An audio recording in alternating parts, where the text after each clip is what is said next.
일단 화면만 나오겠습니다. 이거 저기 그냥 인터넷에 소개 삼아 올리는 거라. 그래서 오늘 제가 이 PPT 파일을 설명드리고 제가 읽은 내용 책을 일부 소개하면서 이 내용과 연관된 것을 말씀드리겠습니다. 사법개혁 아주 어렵게 생각하지 맙시다. 그 세 가지예요. 검찰 영장 단일주의. 이거가 대한민국 헌법에 있는데 전 세계에서 검찰영장 단일주의를 헌법에 집어넣는 대한민국 유일합니다. 저희 헌법에 있어요. 예. 이건 법률로서도 가치가 없는 거예요. 왜냐? 다양한 수사기관이 재판부에 영장을 신청해서 영장 실질 심사만 제대로 하면 되는 것이지. 영국 같은 경우는 금융감독원이 영장을 청구해서 각종 은행을 실사하고 조사합니다. 기소를 안 할 뿐이지. 다양해요. 그래서 검찰의 영장을 단일주의한다는 것은 아주 사악한 제도입니다. 두 번째, 배심제도입. 이것도 당연하죠. 그 인류 역사에 판사 이전에 배심원이 먼저 있었고, 인류 역사의 재판은 배심제 역사지, 판사에 의한 재판은 식민지에서만 이루어졌습니다. 세 번째는 헌법재판소의 재판소 기능 부여. 헌법재판소가 탄생한 것은 1920년도 오스트리아가 처음인데 사실은 독일에서 제일 발전했고 2차 세계대전 히틀러의 그러한 의회 독재. 히틀러를 그냥 독재자라고 하면 안 되고 의회 독재입니다. 의회에서 법을 다 만들어서 수권법이라 해가지고 그 법을 그냥 양산하는 거예요. 우리나라에 있는 법도 대부분이 5.16 혁명 후에 그 혁명위원회에서 만든 거고 전두환의 그 국가보위에서 만든 거예요. 그 대부분 절반 이상이 국회에서 만든 게 아닙니다. 그런데 헌법재판소가 만들어지면서 불법적인 법을 심사하는 기능을 따로 떼서 헌법재판소가 만들어졌는데 헌법재판소의 기능을 우리가 1987년도에 다시 도입하면서 재판소원 기능을 뺐어요. 이것은 전두환 측의 요구에 의해서 뺀 겁니다. 그래서 이 세 가지만 고치면은 대한민국 헌법은 정상화됩니다. 그래서 질문해도 될까요? 좀 지나간 것도 잊어버리니까. 그래요, 말씀하세요. 그러면 헌법재판소가 판결된 거를 다시 재판소를 할 수 있다 이건가? 아니죠. 대법원에서 결정된 것을 헌법재판소로 가서 헌법재판소에서 심사를 다시 할 수 있는 거죠. 다시 할 수 있게. 예. 그러니까 대법원의 구성과 헌법재판소의 구성이 다르기 때문에 다른 그 판단과 진짜로 다 잘못된 것을 서로 간에 견제할 수 있는 거죠. 다음 넘기겠습니다. 그러니까 이제 이게 제가 오늘 사법개혁 세미나 목표가 검찰개혁과 법원개혁의 두 가지입니다. 결국 사법개혁은 그 다음에 배심제 참심제 이야기. 그 다음에 헌법재판소에서 진보 대법관이 있고 보수 대법관이 있어 의견 차이가 있는데 진보학자들이 아무리 떠들어도 현실의 대법원과 헌법재판소에서 안 받아들이면 소용이 없습니다. 그런 거에 대한 것을 이해를 해야 되고 각 나라 사법제도로서의 민주주의의 척도 이게 배심제가 미국에서 제일 많이 발전했는데 배심제를 따라하는 이번에 스페인과 러시아도 받아들였어요. 그러나 배심제를 100% 안 받아들이고 조금 변형을 시킵니다. 좀 민주주의가 떨어지는 거죠. 민주주의로 따지면 미국이 사실은 최고입니다. 일본의 사법제도 개혁에서 배심제로 하자는 주장을 기득권들이 변형을 시키면서 참심제를 도입했는데 참심제보다도 더욱더 법관들의 입김이 가능한 방식의 재판원제도로 다 변형이 돼가지고 정착이 됩니다. 그래서 우리도 사법개혁을 한다면 일본과 같은 저렇게 처음에 용두삼이 크게 배심제를 하자 했다가 참심제보다도 기능이 떨어지는 재판원제도로다가 됐기 때문에 일본을 반면교사로 삼아서 우리가 이 사법에 대한 공부를 해야 된다고 생각합니다. 검찰 개혁이 선진화 됐다라는 전제하에 그러면 검찰 개혁됐을 때의 모습을 구체적으로 보겠습니다. 일단 검찰 영장 단일주가 폐지가 되면 경찰도 영장 청구를 법원에 할 수 있어요. 그러면 경찰도 검찰을 수사할 수가 있습니다. 당연한 거죠. 모든 나라가 저렇게 합니다. 그 다음에 수사청 설치. 왜냐? 수사 기소를 분리하기 때문에 기존에 있는 경찰은 대부분이 치안 업무입니다. 치안 업무인데 부패라든가 마약 수사, 중대 수사를 지금 검찰이 쥐고 있어요. 그것을 수사청을 설치해서 수사 기소를 분리를 합니다. 세 번째, 검찰 소속에 있는 모든 사법경찰을 수사청으로 다 이동을 합니다.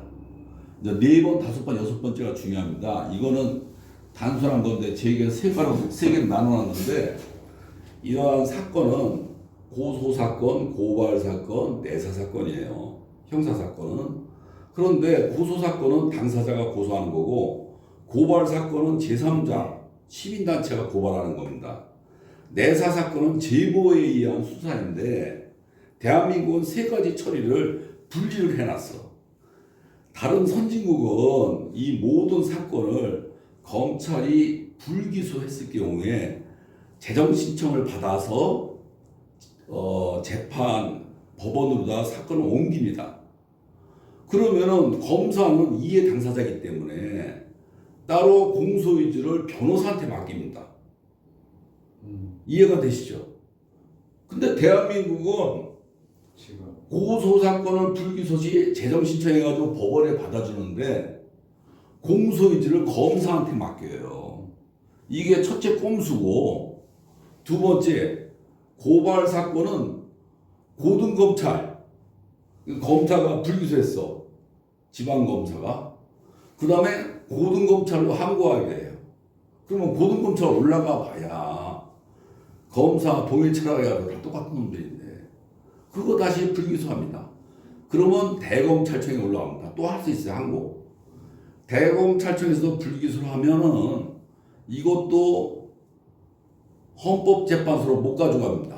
이것도 재판만 재정신청과 재판소는 금지가 아니라 이러한 검찰의 불기소도 헌법재판소에서 안 받아요.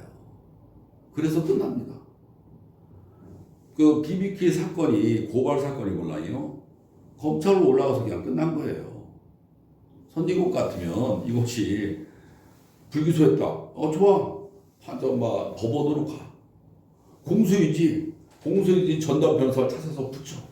그럼 공소유지 전담 변호사가 수사 기록을 보고 이것은 기소해야 된다라고 주장하면 재판에 가서도 이거는 좀 범죄다라고 주장하면 되는 거예요. 아니 그러면 지금 우리나라에 있는 특검 제도 같은 것들이 그냥 자연스럽게 우리는 사안별로 특검을 국회에서 뭐 이렇게 통과시켜가지고 하는데 여야 합의하고 뭐 이런 식으로 그럴 필요가 없겠네요. 특검 제도는 이걸 다 무시하고 그러니까. 새로운 변호사 중에서 검사를 뽑아서 법원에 기소를 하는 거지. 그러면 특검 이사가 계속해서 공소 입건을 하는 거예요. 경찰이나 검찰을 믿지 못할 때 이제 내사 사건이 제일 중요합니다. 내사 사건. 내사 사건은 선진국은 법정 수사기관이 있어. 그래서 조사했는데 불기소했으면 내사 조사 받은 사람한테 통보를 해줘요. 우리는 통보를 안 해. 그럼 뭐겠습니까? 조사만 하고 자료만 쌓아놓는 거야. 이건 지금까지 방치한 이유가 난 도저히 이해가 안 가요. 이건 국회에서라도 선진국처럼 내사했다. 그러면 그 사안별로 일정한 수사기간 6개월, 1년 그 마약사는 오랫동안 수사해야 된다. 좋아, 3년 뒤에 저 사람이 죄가 없으면 우리가 그동안 너를 조사했는데 네가 기소할 게 없어서 기소 안 한다고 통보를 해줘야 되잖아. 이것이 아주 검찰의 아주 숨겨진 자산입니다. 그 다음에 7번째, 검찰이 형집행정지 기능을 합니다. 이거는 사실은 행정 업무잖아요. 교도행정. 이거는 법무부 이관해야지 저런 기능 때문에 검찰이 전관내로 돈을 버는 거예요. 영장 단일주도 마찬가지예요. 사람이 수사를 받으면 영장에서 제일 많이 두려워해. 그래서 그 검사 출신 변호사 찾아가지고 돈을 싸들고 가.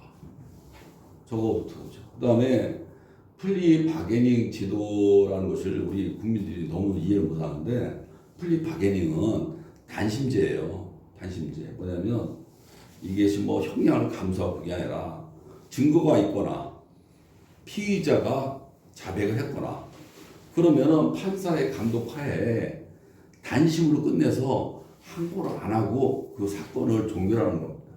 그러니까 재판의 총량을 줄이는 제도예요. 미국 같은 경우는 플리바게닝 제도로다가 형사 사건의 95% 끝냅니다. 웬만하면 재판을 안 하려고 하는 거예요. 피해자가 있고 피해자가 있어. 피해자도 저 사람이 빨리 처리받고 처벌받기를 원하죠.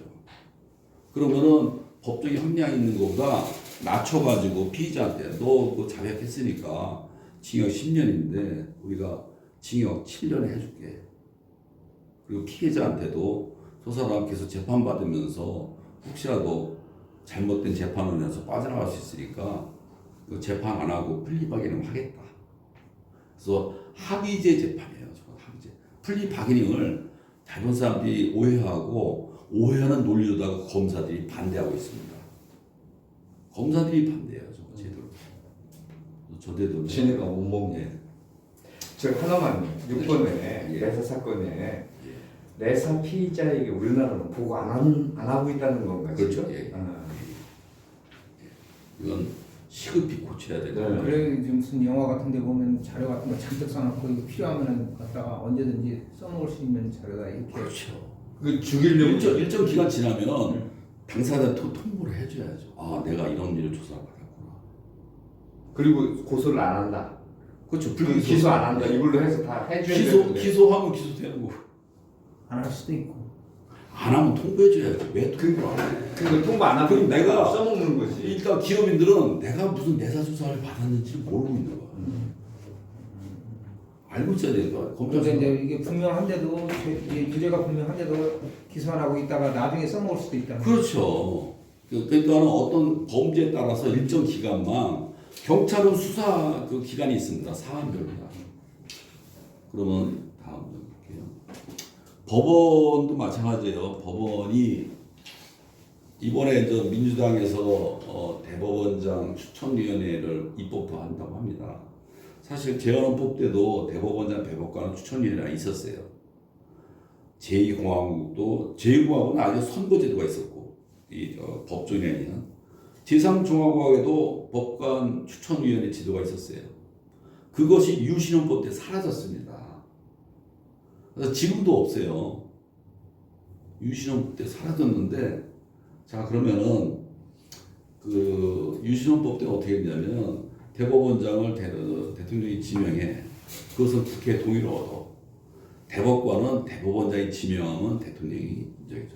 대법원장 하나만 목줄을 딱 쥐면 대법관까지 자기 말을 듣는 사람을 채울 수가 있는 구조였었어요. 지금은 그것만 바뀌었어요. 대법관도 국회의 동의를 얻는 겁니다. 그러나 더욱더 좋으려면 추천위원회는 변호사 단체도 들어가고 다양한 시민단체도 들어가서 거기서 대법관 대법원장을 추천하면 추천받은 사람 중에서 채택이 돼야 된다고 합니다.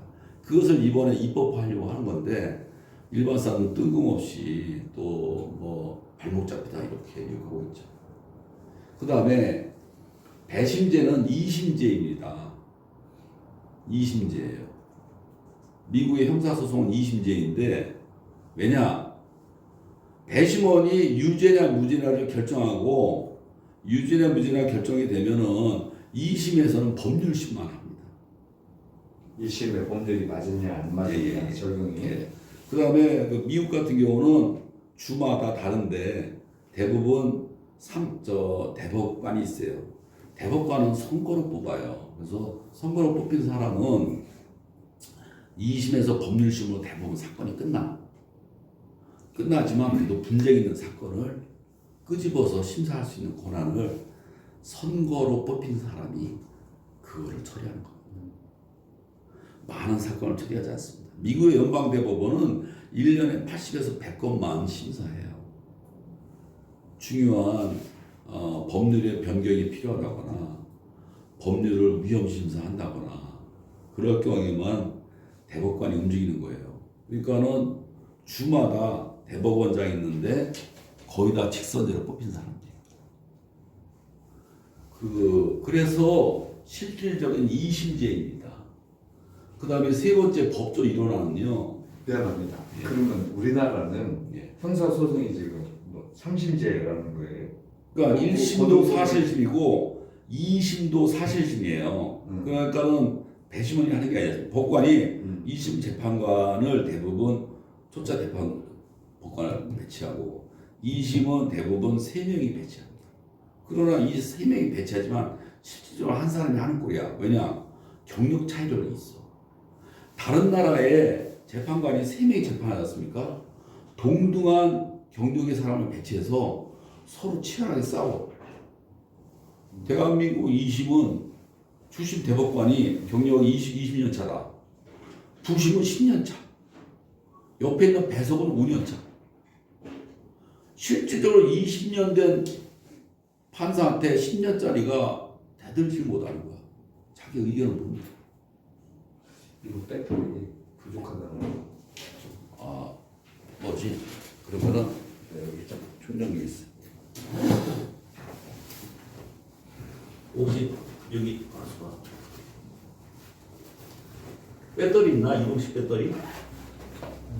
아니, 선. 이 선.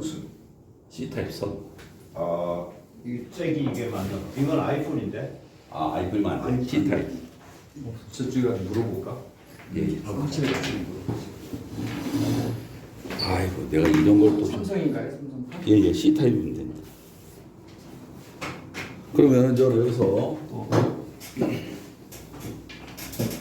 그 다음에 선진국은요, 대법관과 일반 판사의 직급 차이가 별로 없어요. 급여 차이가 별로 없어요. 또 하나는 1심에는 사실심 재판이고 2심이 법률심이다 보니까 판사마다 자기는 지원할 적에 사실심 판사를 하고 싶다. 자기는 사실심보다는 법률심을 하고 싶다. 그걸 선택해서 평생 직장으로서의 이러한 선택을 합니다. 그래서 선진국은 대부분이 검사나 판사가 정년을 채우고 그러니까 정관 예우가 없는 거예요. 정관 예우가. 그래서 이제 우리나라도 법조 일원화를 시작했고 형사소송의 당사자주의 재판 정착. 그 다음에 뭐 대법관 증원 당연하죠. 그 다음에 행정법원과 노동법원의 독립법원화 이것도 거론되고 있는데 당연한 겁니다. 전문화돼서 우리는 뭐 그냥 다 대법관이 다 해. 전문성이. 그 다음에 이게 제일 중요해요. 배심제 이해하기. 사실 배심제 대부분 이해도 못하고 반대만 하고 있는데 미국의 민사도 마찬가지입니다. 95%가 플리 바게닝으로다가 단심으로 끝납니다. 그러면 5%가 남죠.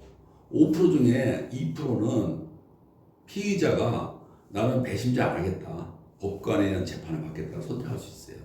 그러면 그 중에 2%가 법관에 의한 재판을 선택하고 3%가 배심제 재판을 선택하는데 여기서 중요한 것은 배심제를 선택하지 않습니까? 재판이 공개가 돼. 그러니까 진짜 억울한 것만 배심제를 선택하는 거예요. 진짜 억울한 것만. 진짜 내가 억울하다. 많이 알려가지고 나의 억울함을 호소하고 싶다. 배심제 선택하는 겁니다. 배심제는 대부분 생중계예요. 근데 판사가 피해자를 보호할 필요가 있다면 공개를 비공개를 할 수는 있습니다. 비공개 권한은 판사한테 있어요. 공개가 원칙입니다. 배심제 12명인 것은 이거 맞나 모르겠네. 사람이 없어가지고 기다리다가 그냥 가져왔어. 아이고 이건 또 이걸 연결해야 되네. 전기를. 그러면 이것도 있으면 코드가 길어야 되는데. 근데 저기가 맞아야 되잖아 또. 자 일단 영상으로 만들어놓으니까 이거 또 하겠습니다. 네.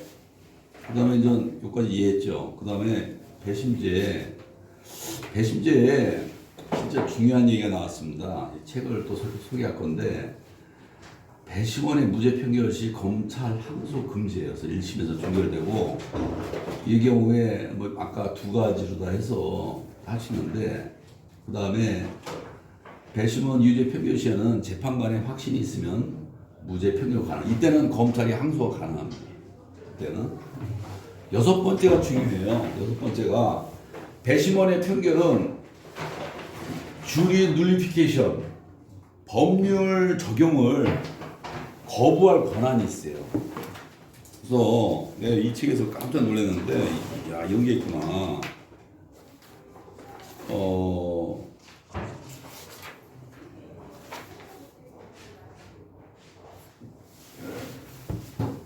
여기 보면 이걸 배심면책이라고 하네요. 이 책에서는 미국에서는 이것이 굉장히 중요한 역할을 해요. 예를 들어 옛날에 남북 전쟁 당시 어떤 주는 흑인 노예 제도가 있어요. 그래서 노예가 탈출했어. 잡혀왔는데 그 배심원들이 이 법 자체가 잘못된 거다. 그래가지고 이 법 적용을 거부하고 무죄합니다. 또 하나는 주세법이 심했을 경우에 주세법을 거부하고 어떤 사람이 술 팔다 걸려왔어. 그러면 그 사람이 뭐 생계 때문에 좀 술을 팔았습니다. 그럼 배심원들이 이 주세법의 적용을 거부하고 무죄. 그래서 미국에서는 역사적으로 이 법률 적용 거부권에 아끼는 게 있어요. 잘못된 경우도 있어. 그러나 이것이 배심원의 중요한 그러니까 민중의 선택권이다. 해가지고 이 배심원의 이 제도가 미국에서는 정착이 됩니다. 그러나 지금 러시아에서 하고 있는 배심제는 이걸 뺐어. 어떻게 뺐느냐? 법률 적용을 잘못했을 경우에는 검찰의 항소가 가능하다라는 것을 집어넣어 가지고 배심원들의 무죄를 그 다음에 위로 올려요. 위로 올리면 그 다음엔 판사에 의한 재판을 하니까. 스페인도 마찬가지예요. 스페인 같은 경우는 배심원들이 무죄를 할 경우에 이유를 써야 돼. 미국은 이유를 안 써도 돼. 그러니까 이걸 설명할 필요가 없어요. 그래서 미국에 배심원이나 예. 그걸 이유를 얘기 안 해도 된다 이거죠. 그렇죠. 그래서 배심원들이 그냥 무죄 판결만 하지 우리가 이유에 의해서 무죄 판결을 한다는 이유를 안 돼. 그렇지. 그 법률적 해석이 따라야 되니까 문제가 많아. 우리가 그냥 판단했는데 이 사람 무죄다. 와. 이 사람 유죄다. 그래서 이 배심제를 이해하면 피플의 권력이 사법보다 위에 있다라는 거예요. 그래서 증거도 분명하고 법적으로도 유죄가 분명하지만 네. 그 무죄를 판결할 수 있다. 그 얘기가 좀 길더라도 이 얘기를 해야 되겠네요. 닥터 지바고에 보면은 어떤 여자가 시장을 총을 쏩니다. 그 때는 러시아도 이 주리 눌리피케이션 제도가 있었어요. 그래서 배심원들이 무죄 판결을 해요. 왜냐? 시장이 너무 폭정을 해서 저 사람이 총을 쐈다. 우리는 무죄다. 그게 사실인데 그걸 모티브로 해가지고 닥터 지바고를 만들었다. 그래서 어디 가서 이 책에서 읽었어. 근데 내가 못 찾겠네. 하여간 주리 눌리피케이션 이거를 읽고 나서 굉장히 다양한 책에서 이게 소개되어 있더라고요. 그래서 이거에 대한 것을 아니 이거는 광노현 교육감님도 모르더라고. 근데 사석에서 물어봤어요. 제가 이러는데 이게 제일 놀랍습니까 했더니 그거 잘 모르겠는데 이러시더라고. 그래서 이거 책에 있으니까 나중에 미국의 배심제에 대한 것에 공부를 더 해가지고 이거에 대한 설명을 한번 해보겠습니다. 그 다음에 박형구 시민 시민 참여. 그러니까는 제일 중요한 게 영국의 치안 판사라서 이래요. 영국의 치안 판사는 뭐냐? 일반인들이 한 1년 반에서 2년 정도 무급이에요. 봉사하는 거야. 25,000명이 있어. 이 사람은 한 사람당 한 달에 한 건이나 두 건만 참여해. 생활에 지장이 없는 거예요. 그리고 판사 구성도 3명, 5명, 7명으로 배치합니다. 그래서 지금은 형사사건의 97%를 치안판사가 하고 있어요. 치안판사. 개인적으로 다 소액재판 가본 적 있습니까? 3천만 원 이하는 소액재판인데 우리나라에 예, 하루에 판사가 50에서 80건을 처리해. 나도 3번인 것 같아요. 판사가 돈을 안 낼 거니까. 가보면 독대기 시장이야. 제대로 듣지도 안 해. 증거 제출하고 질문도 안 해. 서류만 보고 꽝. 이게 말이 됩니까? 그럼 차라리 그런 재판은 민간인한테 넘겨야죠. 민간인이 다 할 수 있어요. 남에게 자세히 얘기 듣고.